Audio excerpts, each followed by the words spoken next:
Welcome to the Human Capital Innovations Podcast, your go-to source for personal, professional, and organizational growth and development. We hope you tune in often for all things people management, organizational development and change, organizational leadership, and social impact related. Maximize your personal and organizational potential with Human Capital Innovations Podcast.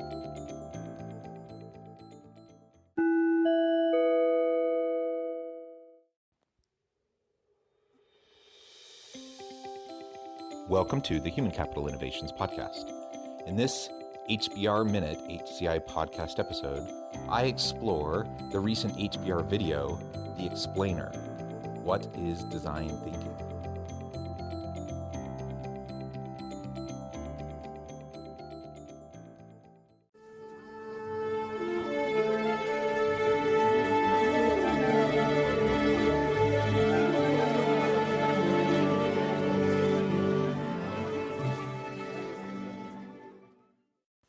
Welcome back to the Human Capital Innovations Podcast. I'm happy to have you with me again today for this HBR Minute episode as I explore the recent HBR video, The Explainer, What is Design Thinking? Popularized by David M. Kelley and Tim Brown of IDEO and Roger Martin of Rotman School, design thinking has three major stages. As the complexity of the design process increases, a new hurdle arises: the acceptance of what we might call the designed artifact, whether product, user experience, strategy, or complex system, by stakeholders. Design thinking can help strategic and systems innovators make the new worlds they've imagined come to pass. In fact, with very complex artifacts, the design of their intervention, their introduction and integration into the status quo is even more critical to success than the design of the artifacts themselves. So in this short video, I'll be dividing it up and interlacing my commentary throughout, and I look forward to exploring design thinking with you. I'll catch you on the flip side of this first clip. When companies set strategy, they often stumble. Either they collect a lot of backward-looking data, which doesn't tell them what future customers really want, or they make risky bets based on instinct instead of evidence. Design thinking is a strategy-making process that avoids these mistakes by applying tools from the world of design and shifting the focus to human behavior. Popularized by David M. Kelley and Tim Brown of IDEO and Roger Martin of the Rotman School, design thinking has three major stages. So before she goes into each of the three stages, she briefly introduces this idea of design thinking and using elements of the design process and using it for the strategic management process within organizations, particularly as you're trying to design new initiatives, new products and services, or new structures that might be able to innovate and help your organization to be successful. She outlines a couple of the typical types of failures that come about when people are trying to innovate, when they're trying to create something new.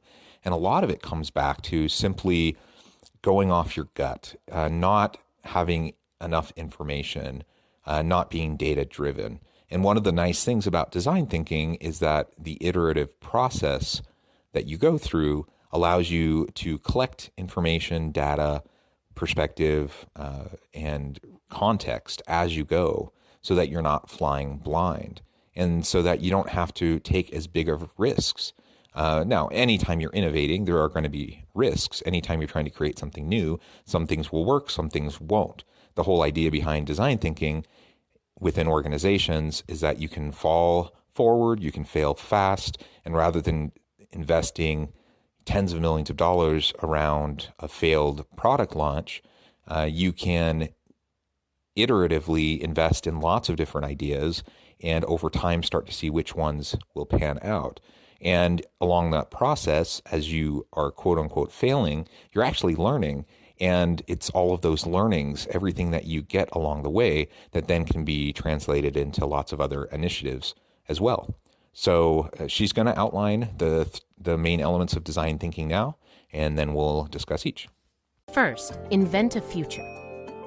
Form a few theories about what customers might want but don't have by immersing yourself in their lives. Instead of polling them about specific products or services, observe and ask questions about their behavior. Invent a future by observing the behaviors of those that will be connected to whatever your new innovation or creation will impact. So with a product or service, that would be consumers. Sometimes you're talking about business-to-business sales. Sometimes your customer, so to speak, is actually employees within your organization or management at a particular level, or this division, that department, whatever. So as you really observe the lives, the lived experience of those people that you'll be impacting through this new creative initiative or innovation, then you are able to not fly blind. You're able to really perceive what is needed, and that is the solid foundation from which you begin. Next, test your ideas out. Use iterative prototyping with good enough products or services, and conduct a few quick experiments to see how consumers respond. Adjust the product, the pricing, or the positioning accordingly. So in the first step, as we're observing people, we're trying to really understand and invent our future and really see into the future, so to speak. Really what we're doing is we're creating hypotheses. We're taking abstract ideas that might connect and help explain the behaviors that we're observing. Now in stage 2, we take those hypotheses and we start to test them. And this may sound a lot like the scientific method. And spoiler alert, that's exactly what this is. Design thinking is nothing other than a different framing for the scientific method. We hypothesize. Now we are going to do simple experimentation, iterative experimentation. Nothing that's going to take too long, cost too much money. We can do little bits and test as we go. Lots of hypotheses, lots of little experiments, and that will help us fine-tune our approach.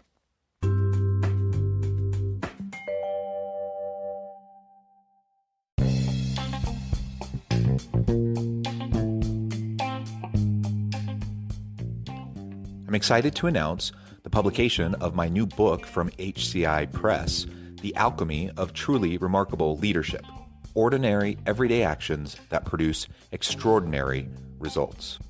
Consider how the nature of work has shifted over the past 50 years. With increased globalization, rapid technological advancement, and the shift in economic composition, the average job of today looks very different than the average job of 50 years ago. What will the jobs and organizations of tomorrow look like? Moreover, what does this all mean for organizational leaders? What are the core competencies and capabilities of organizations and their leadership that are prepared for continued disruption and geopolitical and socioeconomic shifts? Regardless of what the future holds, increasingly, leaders need to be socially minded, data-driven, decisive, champions of talent, and disruptors of the traditional notions of leadership, teams, organizations, and work. The Alchemy of Truly Remarkable Leadership will help you to explore your own leadership competencies and capabilities and consider ways to apply and implement them into your workplace and personal life. I'm excited to share my insights with you.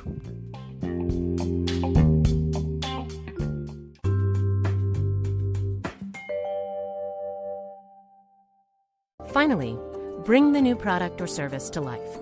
When you've got a winner, identify the activities, capabilities, and resources your company will need to actually produce, distribute, and sell it. Once you've hypothesized, tested, and identified those areas that are going to work and those areas that aren't going to work as well, you fine-tune, you go through that iterative process and using feedback loops to rehypothesize, retest over and over and over again. We redo those first couple of steps over and over. And as we refine it, now we move into implementation. So the third step is that we have to think through the logistics of taking this to market, taking the product or service to the consumers, taking the new policy or practice or the new tech transformation, the new change initiative to our employees, whatever the case may be, that we need to figure out how we're going to implement it. And we all know how difficult that can be. And it's important to continue the feedback loops because we need to have a way of assessing the impact of what we're doing, whether it's a new product or service, or it's a new policy, program, or initiative within our organization. And we need to assess it, collect data. We need to have a sustainability plan. We need to understand how it is moving forward. And the iteration approach needs to continue. So just because we've started to identify what seems to work, what connects with our hypotheses based on the observed behaviors of our constituencies, now, we test it, we fine tune it, we move it to market, so to speak. Those implementation pieces still will need to be refined. Nothing is static. Nothing stays the same. We're in an ever-changing world, and so just because we kind of figure out what seems to work right now doesn't mean that's going to work, as well 3 months from now, a year from now, 2 years from now, whatever. Take, for example, this pandemic that we're in the middle of. Nobody saw this coming, and so you look back in the late fall of 2019, and an approach that may have worked very well using the design thinking process, using the scientific method, trying to understand how to take it to market. It worked very well back then, and then all of a sudden we find ourselves in late March and it doesn't work anymore. That's the reality of the world we're in, and we just have to be able to be agile. We need to be able to pivot. We need to be able to make adjustments as necessary and be flexible. That requires this ongoing commitment to design thinking, and allowing us to iteratively continue to test our understanding of the behavior of those we serve and understand how to best deliver what they need. Now, obviously, this applies to products and services in the market. But this, as I've mentioned a couple times now, this also absolutely applies within organizations. And so we as leaders also need to consider design thinking and how these elements can better inform our leadership practice, how we engage with our employees, and how we work to help increase employee morale, productivity, motivation, and so forth. For example, when senior managers at Procter & Gamble wanted to turn around the skincare brand Oil of Olay, they began by observing shoppers in both mass retail channels and high-end department stores. They realized that their industry had been primarily targeting women over 50 who were worried about wrinkles, while pretty much ignoring those in their 30s and 40s who were concerned about other issues. This was a huge market to be captured.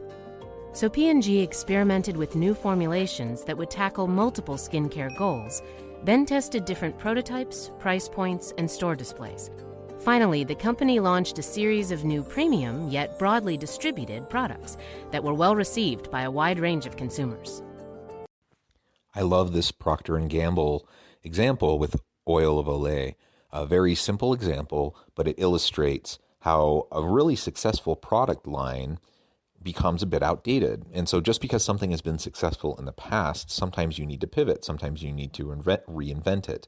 And that's exactly what they did. Through iterative experimentation, they were able to figure out different formulations for different forms of lotions to meet different needs for different populations, for different target demographics. They were also able to iteratively test out price points, display features, and ultimately how they can interact with their consumers. And they did this by observing consumers. Who would have thunk it, right? Now, the exact same process would need to happen anytime we're trying to successfully guide a change initiative within an organization, for example. If I want to go about a tech transformation within my organization, a digital transformation, or perhaps I have some new strategy that the organization needs to start to follow, and I need to generate buy-in amongst all levels of the organization. So we start to implement new policies, practices, and procedures. We start to implement new approaches to how we hire and retain our people. We have new approaches to how we go about performance management. All of these different elements, of what we typically talk about in terms of organizational leadership, absolutely can and should still utilize design thinking, just the exact same way that Procter & Gamble did in the brief example that was shared. Through iterative experimentation and close observation of our people, we as leaders can lead more effectively and meet the needs of our people. By using imaginative, human-centered problem solving, design thinking can help you unlock new markets and identify new strategies. I really like the way she frames that at the very end. Imaginative, human-centered problem solving. That is exactly what it is. It's a scientific method from a human-centric approach, that we are looking at people and their behaviors. We're closely observing, and we're not getting too disconnected from the end user, from key constituencies and key stakeholders, whoever they may be as they relate to our organization. And as an organizational leader, I need to recognize and always remember that the end user, so to speak, as it relates to my leadership, are the people on my team. How are they performing? Do they have the tools, the resources that they need to be successful? Do I create an environment where they can innovate, where they can be creative? Do I create an environment where they can fall forward and fail fast, where they can go through iterative learning, which means there's going to be quote unquote failure along the way? Do I create a safe place where that can happen? Because if not, design thinking won't happen in my own work with my people, and it certainly won't happen within my people as they try to bring products and services to the market. So I think design thinking is a very straightforward yet powerful way for us to conceive of how we can better bring about change within organizations and change within markets. As always, thank you for joining me for this episode of the Human Capital Innovations Podcast. I hope you stay healthy and safe. I hope you can find meaning and purpose at work each and every day. And I hope you have a great week.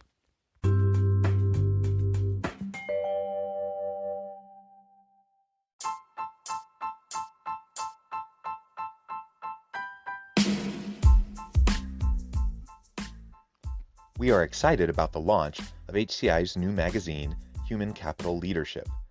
Human Capital Leadership is a free, interactive e-magazine designed to help individuals, leaders, and organizations find innovative approaches to maximize their human capital potential. We will be publishing issues quarterly in August, November, February, and May. Check out the first issue and let us know what you think.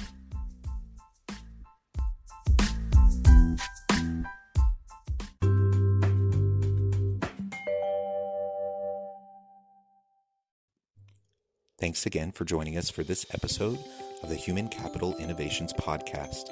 I hope you stay healthy and safe and that you have a great week.